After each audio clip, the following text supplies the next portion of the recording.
Zimbabwe. Chinese to build $2.8 billion solar battery industrial park in Zimbabwe.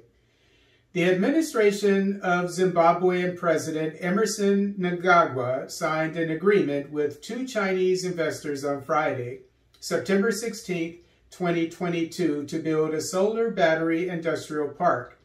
As per Voice of America, the project will be in Mapinga in Mashonaland West, northwest of the capital, Harare, will cost an estimated $2.8 billion to build and should be completed in 3 years. According to Voice of America, lithium, platinum, and nickel will be extracted from the area to make solar batteries. Zimbabwe will provide the land and minerals for the project, while the Chinese investors will provide the machinery, as stated in Voice of America. Mnangagwa hopes the project will help turn around his nation's struggling economy. As claimed by Voice of America, the industrial park should earn $13 billion per year. However, no mention has been made how much of the profits will go to the Zimbabwean government. Farai Maguwu, the director of the Center for Natural Resource Governance, said, quote, "If the government is merely looking at creating jobs, then that's a very minimal expectation that we can have out of this project. What we see with the Chinese in Zimbabwe is that everything they are getting, they are taking to China," unquote. Benin. Benin to create an armament directorate with the assistance of France. The administration of Benin's President Patrice Talon plans to set up an armament directorate with the help of the French government.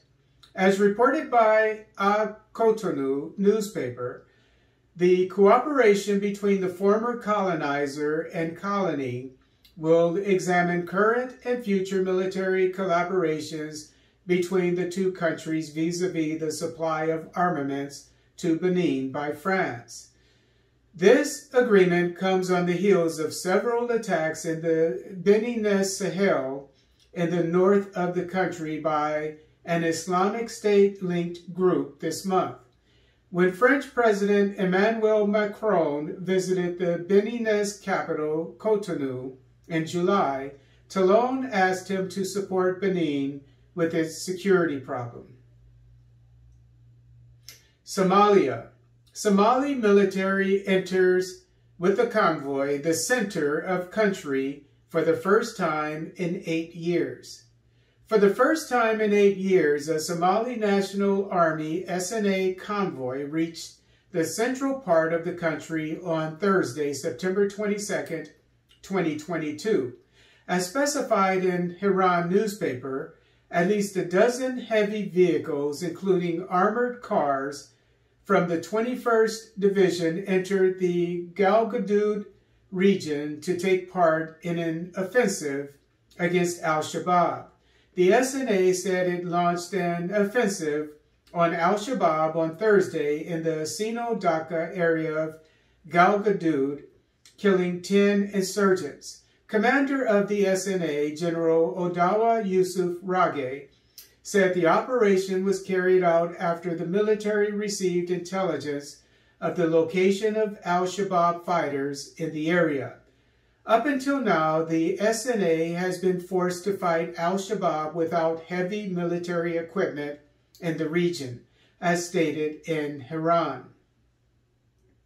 Senegal. Senegalese fishing collective sues fish meal factory for destroying its land.